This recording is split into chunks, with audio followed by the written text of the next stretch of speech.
Madam Speaker, forgive me. Former Madam Speaker, I apologize. Could you please tell me the year you first assumed the role of Speaker of the House? The voice was deliberate and soft, possessing that Louisiana accent, which made everything sound like a chat on a veranda rather than an inquiry in a Senate chamber. Senator John Kennedy reclined in his seat, with his reading spectacles balanced on his nose tip, gazing at Nancy Pelosi over the rims like a tolerant grandfather waiting for a child to recall a basic fact. Silence filled the room, but it was not the quiet of someone weighing their response carefully. It was not the pause of an individual estimating political danger, but rather an empty void. It was the silence of looking for something that ought to be immediately accessible, but simply is not there. Nancy Pelosi sat at the testimony table within the Senate Judiciary Committee room, positioned between two attorneys wearing high-priced suits. She looked back at Senator Kennedy as though he had just requested she calculate a complex math problem mentally. Her mouth parted slightly, shut, and then opened once more. The C-SPAN lenses were focused tightly on her expression, and every cable news channel had switched over to broadcast this live. This oversight hearing regarding congressional stock trading and ethical breaches had initially seemed like typical Washington drama when it was scheduled. However, something about Pelosi's current appearance, the vacancy in her eyes, and the faint furrow of confusion on her brow, signaled to every viewer that this event would unfold differently. 10 seconds went by, then 15, and the silence grew awkward. "I believe that was when we reclaimed the House from the Republicans after," she began, grasping and searching like someone trying to recall a password typed thousands of times. But suddenly, when it is needed most, the information is simply absent. Kennedy's tone remained gentle and nearly benevolent as he said, 2007, ma'am, you became Speaker in January of 2007, which was 17 years ago. Do you recall that moment? Pelosi's face turned a shade pinker as she replied, Of course I remember. I was only. What year did you take the role of Speaker for the second time? Another pause occurred, this one stretching longer than the last. Her attorneys shifted restlessly in their chairs, and one leaned in to whisper something, but Kennedy raised a hand to stop him. I would prefer if Mrs. Pelosi answered from her own recollection, if you do not object. The lawyer retreated, and Pelosi stared down at the table before her, saying, 2019, I think it was 2019. Yes, ma'am, 2019. And you served until January of this current year, correct, when the new Congress took their oaths. So you held the position of Speaker of the House twice for a combined total of roughly 12 years, holding one of the most potent offices in the American government as third in succession for the presidency. You possessed access to secret intelligence briefings, you voted on authorizations for war, and you determined which bills reached the floor. Do you recall that era well? Of course I do, she replied. Kennedy lifted a document from the pile before him and said, Good, then you will surely recall the stock transactions. Allow me to inquire about those specific dealings.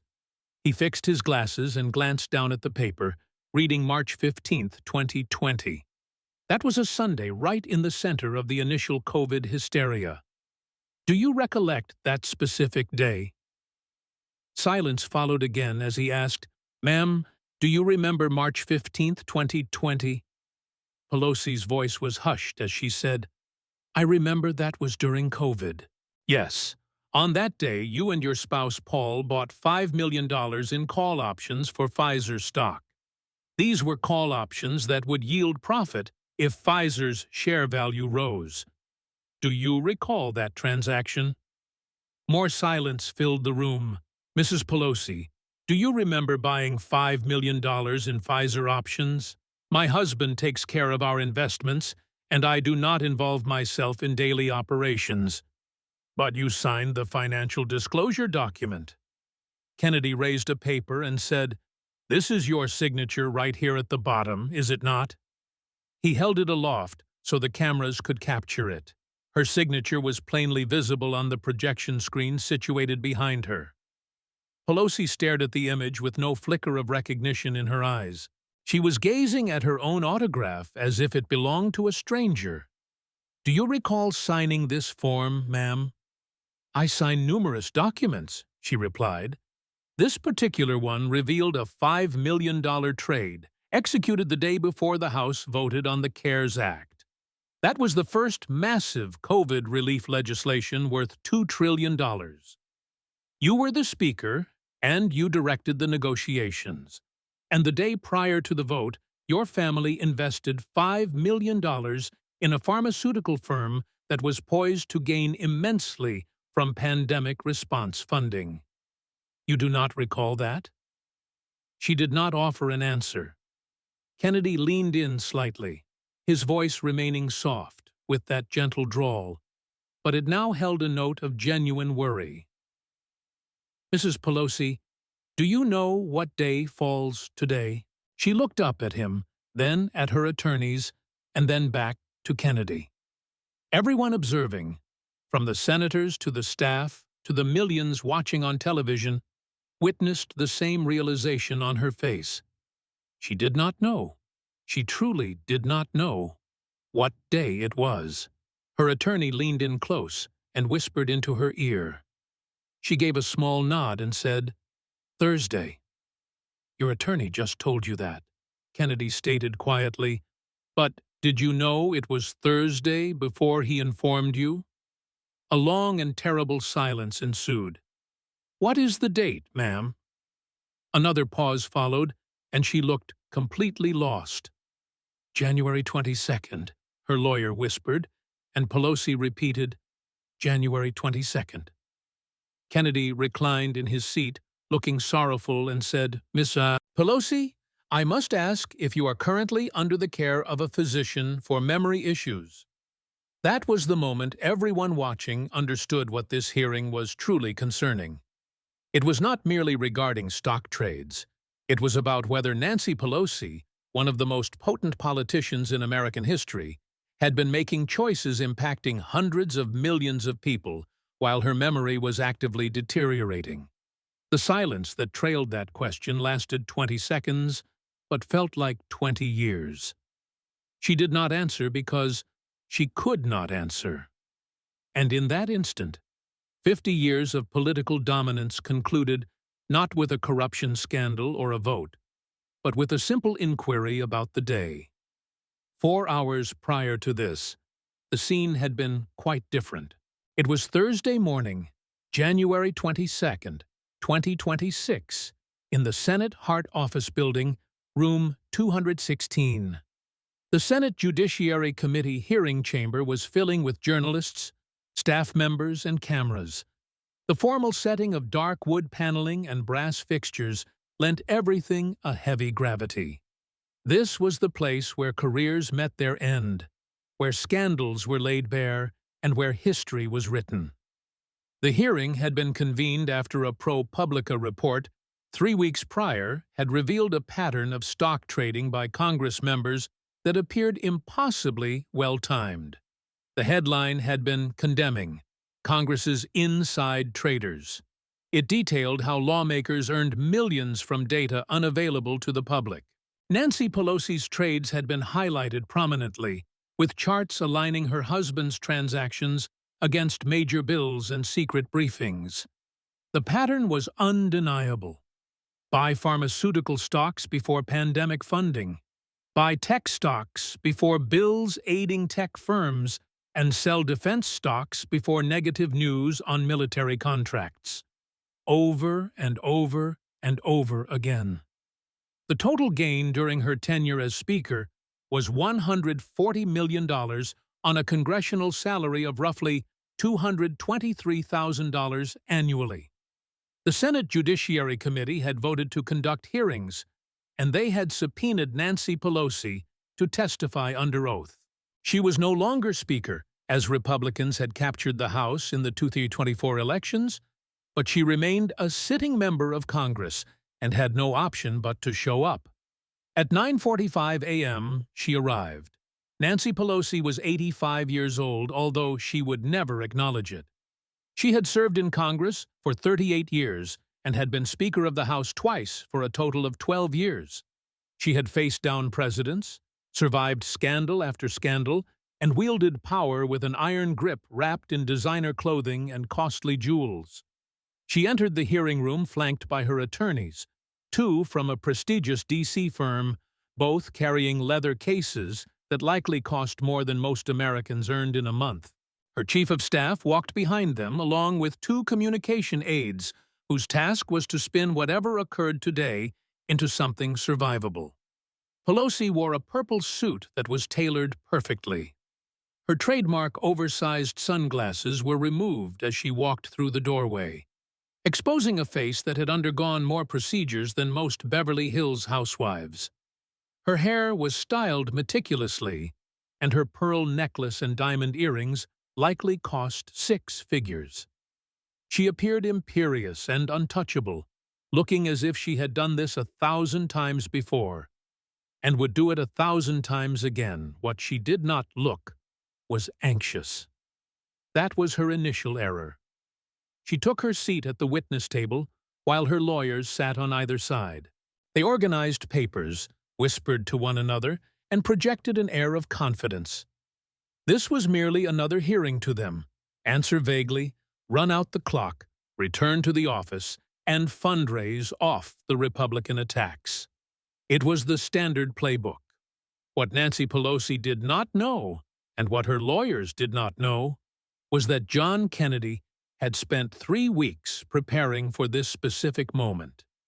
It was not just regarding the stock trades, though those were damning enough, but on something else entirely. 3 weeks earlier in Kennedy's office within the Russell Senate office building, his chief of staff had walked in holding a thick folder. "Sir, you asked me to compile everything on Pelosi's public appearances for the last 3 years. John Kennedy looked up from the budget document he had been reviewing. He was 73 years old, but appeared younger, fit, and sharp. The folksy Louisiana accent and the humble demeanor made people underestimate him consistently, and he preferred it that way.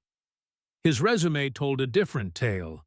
Vanderbilt undergraduate, University of Virginia law degree, then Oxford on a scholarship. He clerked for a federal judge, practiced law for 2 decades, served as state treasurer for 8 years, and then entered the Senate. He was not what he appeared to be. He never had been." "What did you discover?" Kennedy asked. His chief of staff dropped the folder on the desk, and it was 3 inches thick. Video transcripts, interview clips, and I flagged the worrying sections. Kennedy opened it and began reading. Within 5 minutes, he was taking notes. An interview from June 2024 on MSNBC showed Pelosi referring to President Trump as President Bush 3 times before her staff corrected her. A speech at a fundraiser in August 2024 showed her repeating the exact same sentence 4 times in 90 seconds, word for word, like a skipping record. A press conference in September 2024 showed her confusing the name of her own committee assignment, calling the Appropriations Committee the Apportionments Committee. A deposition in a civil case in December 2024 showed the transcript of her answering "I don't recall" or "I don't remember" 76 times in 4 hours. Kennedy looked up and said, "This is more than just old age." His chief of staff nodded and said, "The pattern is getting worse. Compare early 2023 to late 2024, and you will see it is accelerating. Has anyone raised this publicly? Not really. Just some Twitter speculation, but mainstream media will not touch it. She is still too powerful and too connected." Kennedy leaned back in his chair and was quiet for a long moment. "Pull her financial disclosures, all of them, every stock trade her husband made while she was Speaker. I want dates, amounts, and I want to cross-reference them with classified briefings and committee votes. You think the stock trading is connected to the cognitive issues? I think if she cannot remember what year she became Speaker, she cannot remember signing off on $5 million trades. That means someone else was making those decisions using her access while she was too impaired to notice or care. His chief of staff whistled low and said, "That is a serious allegation. It is not an allegation, it is a question, and I am going to ask it in public on live television. We are going to watch her try to answer." They spent 2 weeks building the case, not a legal case as Kennedy was not a prosecutor anymore, but a narrative case and a pattern. Stock trade after stock trade, perfectly timed to classified information, followed by public statements that contradicted each other, followed by depositions where she could not remember anything. By the time they were finished, Kennedy had a binder of 30 pages with everything documented, sourced, and on the public record. He was not going to ambush her with secret information. He was going to ask her to remember things she should know, and he was going to watch her fail. Now, at 10 o'clock a.m. on January 22nd, the hearing was called to order. The chairman brought the room to silence, saying, "The Senate Judiciary Committee hearing on congressional stock trading and potential ethics violations will now come to order." He read through the formalities, the purpose of the hearing, the rules, and the witness list. Nancy Pelosi was the main attraction, but there would be others later. Everyone was there for her. The chairman recognized the ranking member for an opening statement, a Democrat from California. Naturally, he spent 5 minutes defending Pelosi, calling the hearing a partisan witch hunt, and saying the stock trades were fully legal and disclosed as required. Then a Republican senator gave a statement attacking her, saying the American people are tired of watching their representatives get rich off insider information while working families struggle. It was standard partisan theater where Democrats defended and Republicans attacked. Nobody's mind would change. Then it was Kennedy's turn. He stood up slowly and shuffled some papers, an action that was intentional to make him seem disorganized and harmless. People always underestimated the slow-talking Southern lawyer until it was too late. "Mr. Chairman, I do not have a long speech prepared. I just want to ask the witness some questions to get some facts on the record." He turned to look at Pelosi. She looked back at him with that expression she had perfected over decades, slightly condescending like he was wasting her time, but being too polite to say so. Kennedy smiled slightly and said, "Madam Speaker, oh, I apologize. You are not Speaker anymore, are you? What should I call you?" Pelosi's voice was clipped as she said, "Congresswoman is fine. Thank you, Congresswoman. I appreciate your time today." He sat down, arranged his papers carefully, and took a sip of water. The slowness was calculated to build tension and make people wait. "Now, I want to ask you about some stock trades. But first, just so we have a clear timeline for the record, can you tell me when you first became a member of Congress?" That simple question about a basic fact should have been automatic. 1987, Pelosi said. "I was first elected in 1987. Thank you. And when did you become Speaker of the House?" That was where it started. That simple inquiry about the year she became Speaker made Pelosi pause. It wasn't a long hesitation, maybe 2 seconds, but it was 2 seconds too long for a question with an instant answer. That was when we took back the House from the Republicans. After the Bush years, she was searching. Everyone could see it. Her eyes possessed that distant look of someone trying to recall something just out of reach. Kennedy waited, did not offer help, did not interrupt, just waited. 2007, she finally said. But there was uncertainty in her voice. "Yes, ma'am," Kennedy said gently, "January 2007. And you served as Speaker until 2011. when Republicans took the majority in the Tea Party wave. Then you were minority leader for 8 years. Then you became Speaker again in 2019 after Democrats took back the House. Is that timeline correct? Yes, she replied. So you were Speaker for 4 years, then Minority Leader for 8 years, then Speaker again for 6 years until this January. That is about 18 years in leadership, 12 as Speaker. You were one of the most powerful people in government, had access to classified briefings, controlled the legislative agenda, and were third in line for the presidency. Do you remember that time clearly? Of course I do, she asserted. Good, Kennedy said, picking up a document. Then let us talk about some decisions you made during that time. Kennedy adjusted his reading glasses. Mrs. Pelosi, I want to establish that your memory of your time in leadership is clear and accurate. So I am going to ask you some basic questions, just facts, dates, and names, things any speaker would remember. Is that all right? Pelosi nodded. Fine. Who was president when you first became Speaker in 2007? George W. Bush, she answered. Correct. And who was vice president? A slight pause occurred before she said, Cheney, Dick Cheney. Yeah, ma'am. Now, when you became Speaker the second time in 2019, who was president? Donald Trump, she stated. And vice president? A longer pause happened this time. Pence, Mike Pence, she finally said. Correct. Now, who is the current president of the United States? This should be instant. Everyone in America knew this. Trump had been inaugurated 2 days ago. It had been wall-to-wall coverage. Pelosi opened her mouth and began, President Biden is… No, wait, she caught herself. President Trump was just inaugurated. That is correct. But you started to say Biden.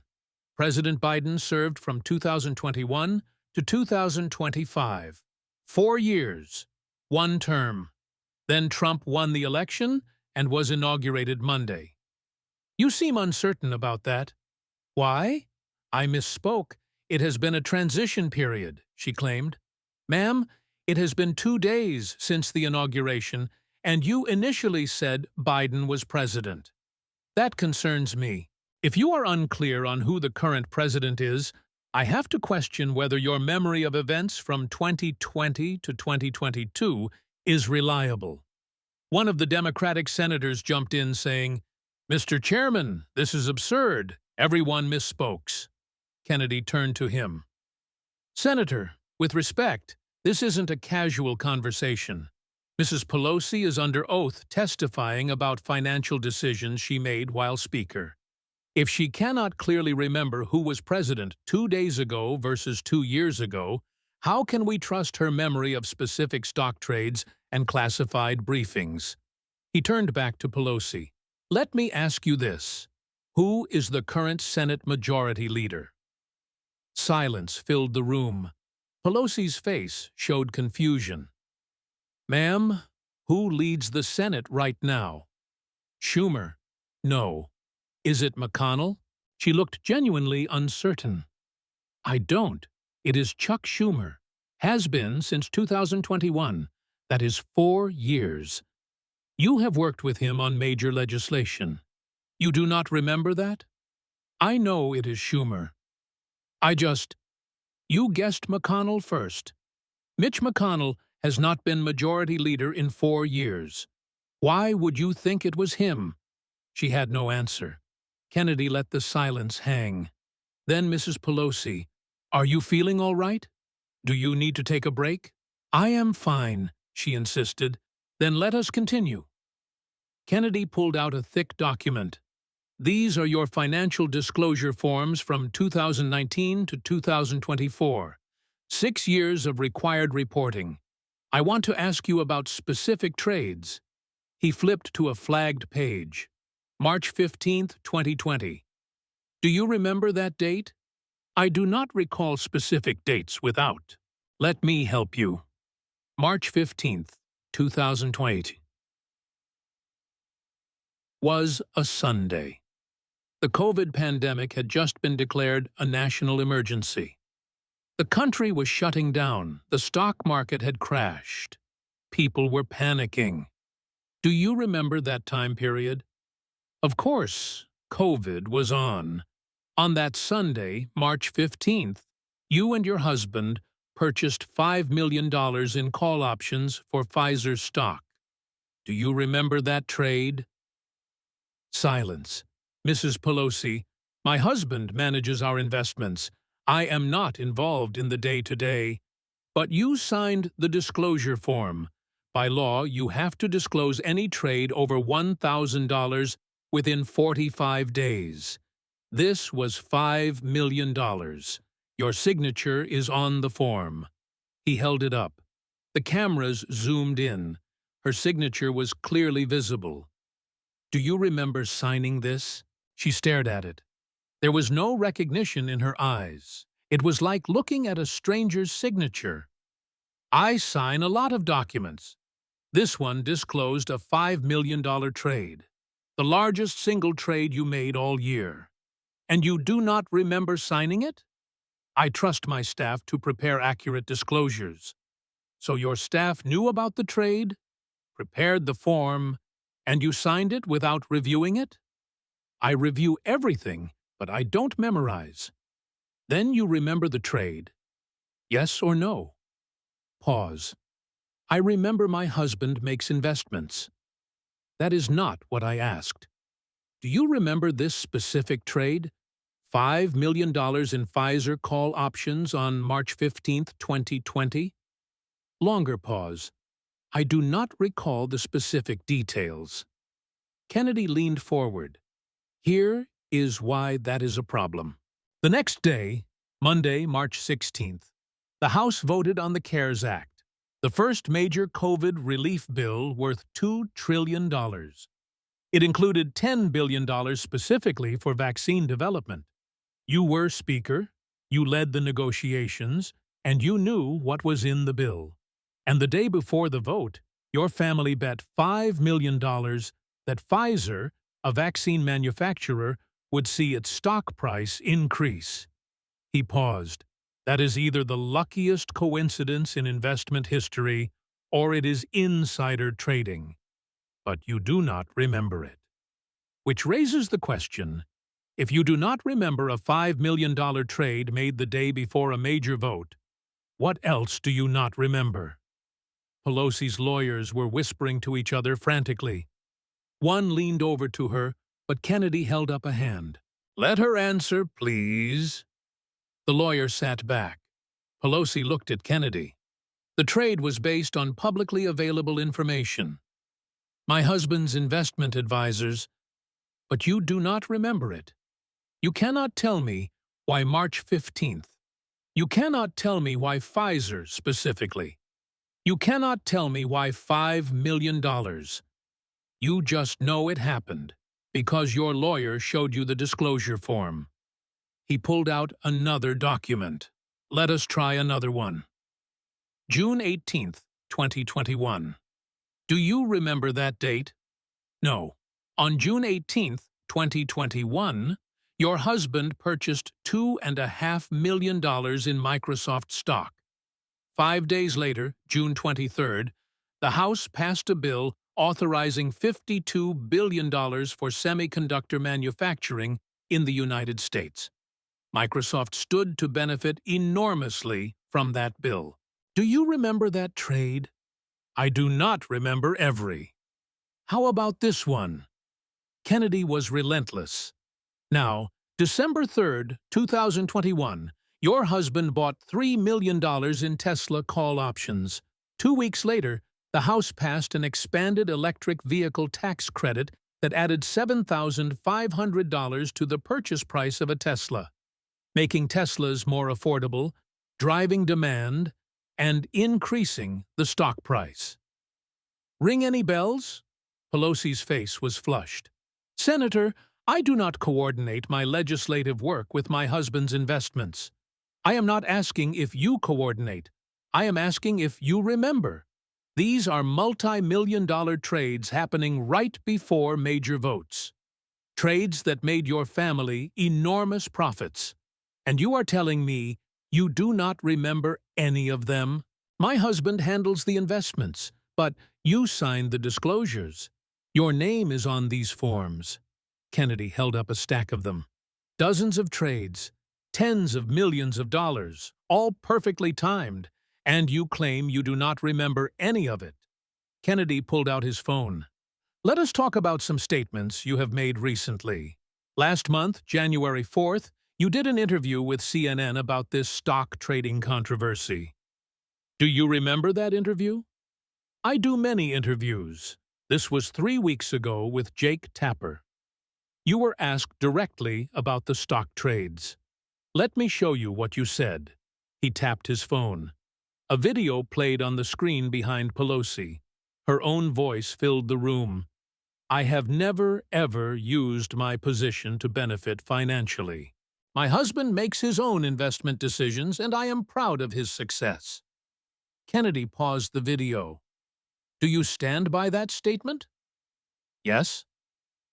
Okay. Now, 3 days later, January 7th, you did an interview with MSNBC. Nicole Wallace asked you about the same topic. Let me show you that one. Another video clip. Look, maybe some of the trades look bad in hindsight.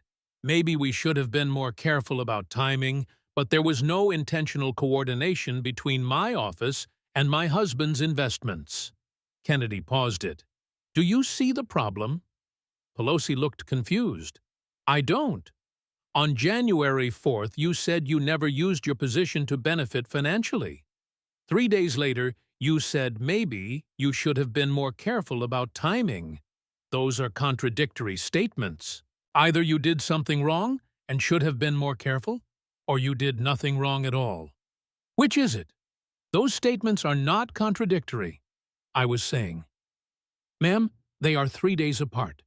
You gave 2 different answers to the same question in the same week. Why? Pelosi opened her mouth, closed it. I was trying to explain the nuance. Let me show you more. Kennedy pulled out printed transcripts. January 10th, you told a reporter from Fox News, quote, I don't recall the specific trades my husband made. That is a direct quote. Do you remember saying that? If that is what the transcript says. But then on January 12th, you told Politico, quote, those trades were made on sound financial advice from experienced professionals. So, which is it? You do not recall the trades, or you know they were based on sound advice? Silence. How can you defend trades as being based on sound advice if you do not recall the trades themselves? No answer. Kennedy leaned back. Mrs. Pelosi, in the past month alone, you have given contradictory statements about the same topic to different media outlets. You cannot keep your story straight from one interview to the next, combined with your inability to remember basic facts like who the current Senate Majority Leader is. I am genuinely concerned about your memory. Kennedy pulled out a bound document. It was thick, maybe 200 pages. Mrs. Pelosi, 3 weeks ago you were deposed as part of a civil lawsuit related to these stock trades, a shareholder lawsuit against some of the companies involved. You were deposed under oath for 4 hours. Do you remember that deposition? Yes. Good. Do you remember how many times you answered I don't recall or I don't remember during that deposition? Silence. You do not remember how many times you said you do not remember. Kennedy let the irony hang. Let me tell you, 76 times in 4 hours you claimed you did not remember something. 76 times. He opened the transcript. Let me read you some of the questions you could not remember the answers to. Page 23. Do you remember discussing the CARES Act with your husband in March 2020? Your answer? I don't recall. He flipped pages. Page 47. Do you remember when you first learned about your husband's purchase of Pfizer options? Your answer? I don't recall. More pages. Page 68. Do you remember signing the financial disclosure form for the Microsoft purchase? Your answer, I don't recall. Page 91. Do you remember attending a classified briefing on semiconductor supply chains before the CHIPS Act vote? Your answer, I don't recall. Kennedy looked up. Mrs. Pelosi, these are not trivial questions.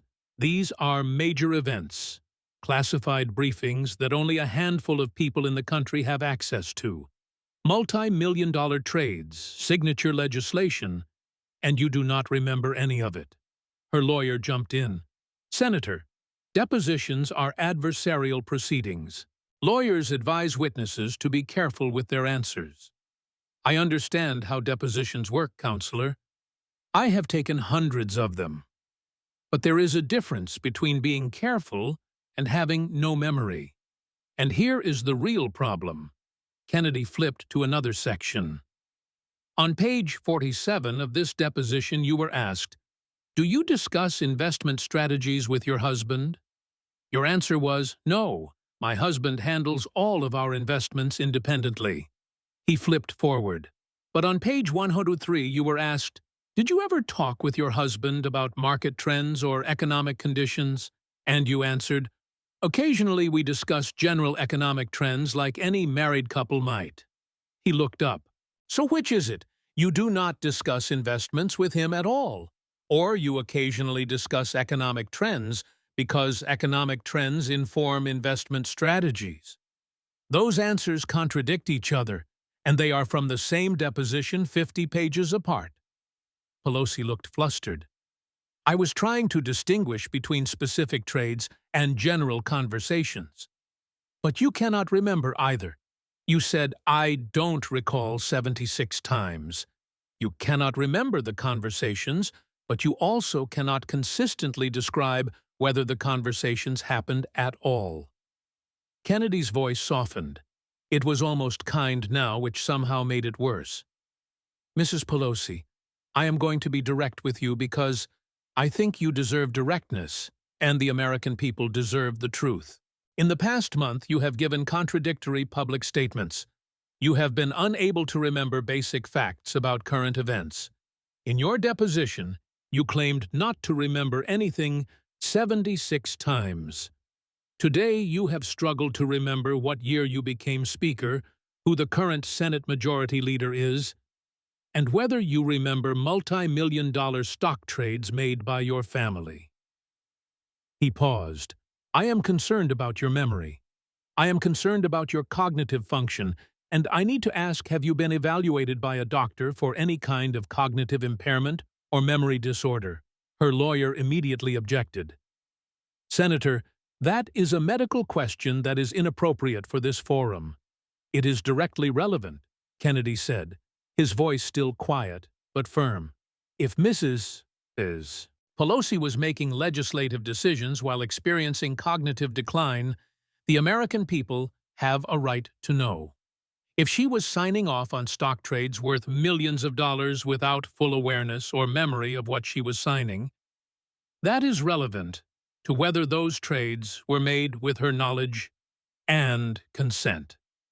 He turned back to Pelosi. Ma'am, I am not trying to embarrass you. I am trying to understand how these trades happened, because here is what I see.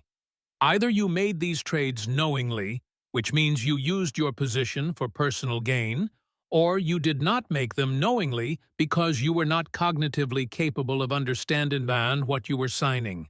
Either way, you should not have been in leadership. The room was completely silent. So I will ask again, have you been evaluated for cognitive impairment? Pelosi's hands were shaking slightly. I am completely competent. Then answer my questions. What was the date of the Pfizer trade? Silence. What year did you become Speaker the first time? She was searching again. Couldn't find it. What did you have for breakfast this morning? Long pause. She genuinely could not remember. What day of the week is it? Her lawyer whispered. Thursday. Thursday, she repeated. Your lawyer just told you that. Did you know it before he told you? No answer. Mrs. Pelosi, what is today's date? She looked panicked now. Lost. Her lawyer whispered again. January 22nd. January 22nd, she said. Kennedy sat back. He looked genuinely sad. Mr. Chairman, I move that we request a formal cognitive evaluation of the witness before proceeding further with this investigation. The Democratic senators erupted. This is outrageous. You are attacking a woman based on her age. This is sexist ageism. But Kennedy was not backing down. Mr. Chairman, this woman had access to our nation's most sensitive intelligence for 12 years. She voted on authorizations for military force. She controlled trillion-dollar budgets. She was third in line for the presidency. And she is sitting here today unable to remember basic facts about her own career, unable to tell us what day it is, without her lawyer whispering it to her. If there is cognitive impairment, and I believe the evidence shows there is, the American people have a right to know. A Republican senator piled on. The trades speak for themselves. $140 million in gains over 12 years. Perfect timing again and again and again. Either she is lying about not remembering, or she is genuinely impaired. Either way, she had no business being Speaker. Another Republican spoke. If she was cognitively impaired while making these trades, that means someone else was using her position and access for financial gain. That is fraud. That is corruption. That is potentially criminal. The chairman tried to restore order. Gentlemen, please. Mr. Chairman, Kennedy said, I am not attacking Mrs. Pelosi. I am trying to get to the truth. And the truth is that she cannot answer basic questions. She cannot remember her own statements from 3 weeks ago. She cannot tell us what day it is without help. That is not partisan. That is observable fact. He turned back to Pelosi. Ma'am, I am going to ask you one more time, and I want you to answer honestly. Do you remember making these stock trades? Long silence. She was staring at the table. Do you remember the classified briefings that preceded these trades? Her hands were shaking visibly now. Do you know where you are right now? She looked up at him, and in her eyes, for just a moment, there was clarity. A flash of the woman who dominated Congress for decades. And in that flash, she knew. She knew what he was doing. She knew it was over. But then the blankness returned. The confusion and the searching. I am in. This is the Senate. It is a Senate hearing room. Yes. Do you know why you are here? Stock trading, she said quietly. Do you remember the trades? Silence. Her chief of staff rushed forward from the audience seating and leaned down to whisper urgently in her ear. The camera caught it all. The panic in his face and the confusion in hers. Pelosi stood suddenly. I do not have to sit here and be attacked with conspiracy theories.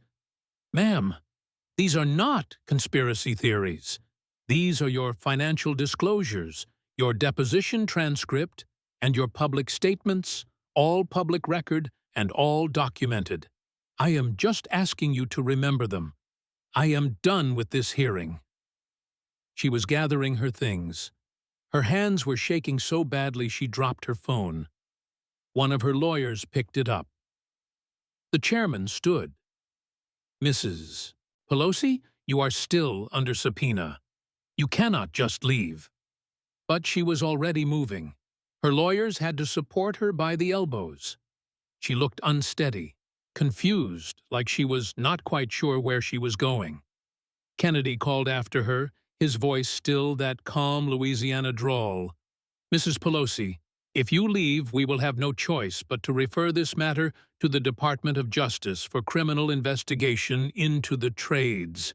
and to refer the question of your cognitive capacity to the House Ethics Committee."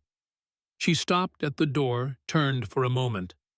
The old Nancy Pelosi was there, imperious, defiant, and powerful. "Do what you have to do, Senator." And she left. The door closed behind her. The cameras caught it all. The confused look on her face. The way her staff had to guide her. The lawyer carrying her briefcase. The chief of staff on his phone. Probably calling the communications team to start damage control. The hearing room erupted. Senators shouting, reporters yelling questions, camera flashes going off. Kennedy sat calmly organizing his papers into neat stacks. The footage was everywhere within minutes. Every cable network, every news website, Twitter, TikTok, Instagram.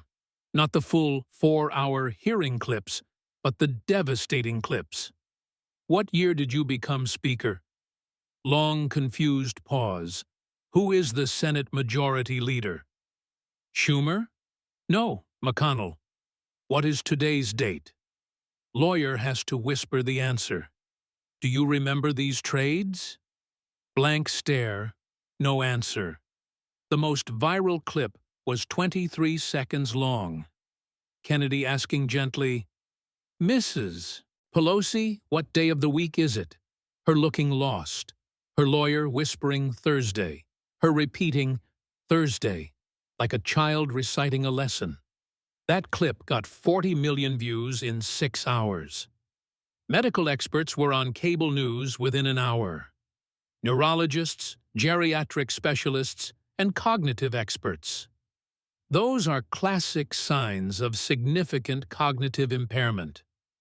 The blank stares, the inability to retrieve basic information, the contradictory statements, very concerning.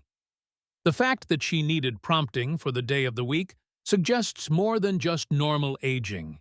Even Democrats started hedging, not defending her exactly, but not attacking Kennedy either. If there are health concerns, obviously, Mrs. Pelosi should prioritize her well-being. The stock trading allegations are separate from any cognitive issues, but both deserve investigation. We should all be careful about making medical diagnoses, but the questions raised today are legitimate. By Friday morning, Pelosi's office released a statement, brief and carefully worded. Congresswoman Pelosi is taking a temporary leave from her congressional duties to undergo a comprehensive medical evaluation. She remains committed to serving her constituents and looks forward to returning to work soon. Translation: They knew it was over. Monday, the Justice Department announced a formal investigation into the stock trades. Not because of the hearing itself, but because now there was evidence she might not have been mentally competent when she authorized or signed off on the trades. If she was not competent, someone else was making decisions using her position and access. That was fraud. That was corruption. Paul Pelosi, her husband, was subpoenaed to testify. His lawyer announced he would invoke his Fifth Amendment right against self-incrimination. That was answer enough. Wednesday, 3 House Democrats, who had been Pelosi's closest allies for decades, called for her resignation. Not because of the corruption, because of her health. "We love Nancy. She is a giant in American politics, a trailblazer. But if she is experiencing cognitive difficulties, she needs to focus on her health, not representing constituents. The kindest thing we can do is encourage her to step back." The polls came Friday. Devastating. 71% of voters believed Pelosi should resign, including 54% of Democrats. 63% believed she had engaged in insider trading. 58% believed her cognitive decline meant she never should have been Speaker during her second term from 2019 to 2023. But the killer question was this: do you believe Nancy Pelosi knowingly made the stock trades in question? Yes 44%, no 37%, unsure 19%. That unsure was the problem because, combined with no, it meant 56% of people thought she either didn't make the trades knowingly or they weren't sure if she had. Either she was corrupt or she was impaired. Either way, unfit. 10 days after the hearing, Nancy Pelosi announced her resignation from Congress. Not just from leadership, from her seat. The statement was released on a Friday afternoon. The classic news dump timing. She didn't appear on camera. No press conference, just a written statement. After 38 years of service in the House of Representatives, and after consultation with my family and my doctors, I have decided to retire from Congress to focus on my health. I am proud of my accomplishments from the Affordable Care Act to marriage equality to the American Rescue Plan. I leave knowing that I fought for working families, for women, for justice. I thank the people of San Francisco for the honor of representing them. I look forward to spending time with my family and grandchildren. She didn't mention the stock trades, didn't mention the hearing, didn't mention Kennedy didn't address any of it. Just a vague mention of health and a list of accomplishments and a dignified exit.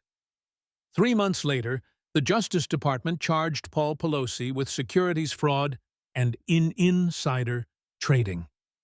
27 counts each one corresponding to a trade that had been made within days of Nancy receiving classified information or before a major vote. He pleaded guilty. Part of the plea deal was that Nancy would not be charged. The prosecutors decided she genuinely had not been aware of what she was signing, had not been competent to have criminal intent. That was almost worse than being charged. Too impaired to prosecute, too far gone to be held responsible. Paul got 18 months in federal prison and a $10 million fine. He served 14 months at a minimum security facility in California. Nancy Pelosi disappeared from public life. No interviews, no statements. Her Twitter account went silent. Her last tweet was the resignation announcement. Occasionally, there were sightings. TMZ got photos of her being helped into a car outside a medical facility in San Francisco. She looked small, frail, confused, nothing like the woman who'd wielded a gavel and controlled the House of Representatives. John Kennedy gave one interview after her resignation to a reporter from the Baton Rouge Advocate local Louisiana paper. Not national media. Did you feel bad, the reporter asked, exposing her like that on national television? Kennedy was quiet for a moment. I felt bad for the country. We had someone in a position of immense power, third in line for the presidency, who couldn't remember what day of the week it was, who was signing documents she had no memory of signing, who was making decisions affecting hundreds of millions of people while her mind was failing. But did you feel bad for her personally? Of course I did. I wouldn't wish cognitive decline on anyone. It's cruel. It robs you of yourself. But here's the thing. It's not her fault that her memory was failing. That's age. That's disease. That happens to people. What is someone's fault is the system that kept her in power even as everyone around her could see she was declining. Her staff knew, her colleagues knew, leadership knew, and they kept her there because she was useful, because she could raise money, because she was a symbol. He paused. I didn't end Nancy Pelosi's career to be cruel. I did it because the American people deserve to know that the person making decisions on their behalf wasn't capable of remembering what those decisions were. That's not partisan. That's just accountability. The reporter asked one more question. Do you think the stock trades were corrupt? Kennedy smiled slightly. I think someone was making very profitable trades using information that only Nancy Pelosi and a handful of others had access to. Whether that someone was her husband, her staff, or Nancy herself, before her decline accelerated, I don't know. The courts will sort that out. What I know is this. You can't serve in Congress if you can't remember what Congress is voting on? And for at least the last 2 years of her time as Speaker, Nancy Pelosi couldn't remember. Someone should have stopped it sooner. A year after her resignation, Nancy Pelosi was moved to a memory care facility in San Francisco. The family released a brief statement. "Our mother is receiving excellent care and is comfortable. We ask for privacy during this difficult time." She was 86 years old. She'd been in Congress for 38 years. She'd been Speaker of the House for 12 years. She'd been one of the most powerful women in American history. And in the end, it wasn't a political opponent who brought her down. It wasn't a scandal, or an election loss, or a revolt from her own caucus. It was a simple question from a soft-spoken senator with a Louisiana drawl. "What day of the week is it?" She couldn't answer. And that told everyone everything they needed to know. The lesson, if there was one, was this: power doesn't care about your legacy. Power doesn't care about what you accomplished or who you helped or how many barriers you broke. Power demands competence. And the moment you can't provide that competence, power moves on. Nancy Pelosi's power had moved on, and she'd been left behind, unable to even remember it was ever hers.